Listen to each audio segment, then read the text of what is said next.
Conceptions of human intelligence have changed a lot over the past 100 years. But how does the way we view intelligence have an impact on our society?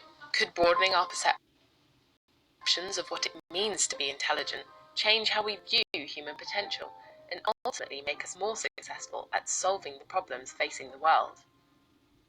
So we've traditionally measured intelligence through the IQ test. And the IQ test is kind of treated as the cognitive buffet. You go to the smorgasbord and you're like, I'm going to do some visual spatial reasoning over here. I'm going to do some vocabulary testing over here. I'm going to do some, rearrange some blocks. That's how we've traditionally viewed intelligence, as equivalent of cognitive ability. It's an extra step to then equate general cognitive ability completely with intelligence. That's an extra step that we make as a society. That skill set is important for navigating your life, especially navigating the complexities of everyday life. However, it's not a complete capturing of someone's intelligence, and there are many ways in which someone might have a higher intellectual potential that is not being captured in that testing environment. Should we be redefining intelligence in terms of what it means to be successful in life? Psychologist Robert Sternberg, a leading figure in the field of human intelligence, believes we should move towards a broader model that he defines as successful intelligence. Successful intelligence is your skill in setting meaningful pro-social goals in your life, and then finding a way to achieve those goals, and then, as necessary, changing the goals as your life changes. I think that there are four key components that comprise successful intelligence. The first is what the tests measure. It's analytical skills. And those are important. Your ability to analyze, to judge, to compare and contrast, to evaluate. And at least as important is what you might call creative intelligence, which is your ability to come up with ideas that are at least somewhat novel and useful. So in life, you need creative intelligence to come up with ideas. You need analytical intelligence to know if they're good ideas. You need practical intelligence or common sense to be able to implement your ideas and to be able to convince other people of the value of those ideas. And you need wisdom in order to ensure that the ideas help to achieve some kind of common good.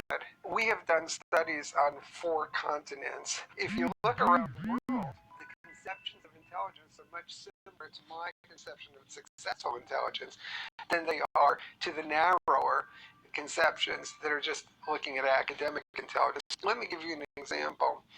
If you grew up in rural Kenya, one of the most important things to learn is how to combat parasitic illnesses. What we found in our studies was that if we devised a test to measure the kids' practical intelligence for using natural herbal medicines to combat parasitic illnesses, it was very predictive of their success in that society, but the correlation with IQ was actually negative.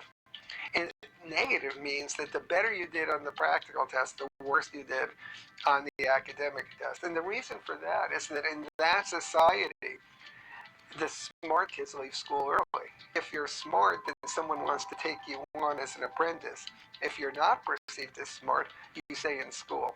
The way in which society views intelligence and the value it puts on this can have a huge impact on how we define and measure what success in a society looks like.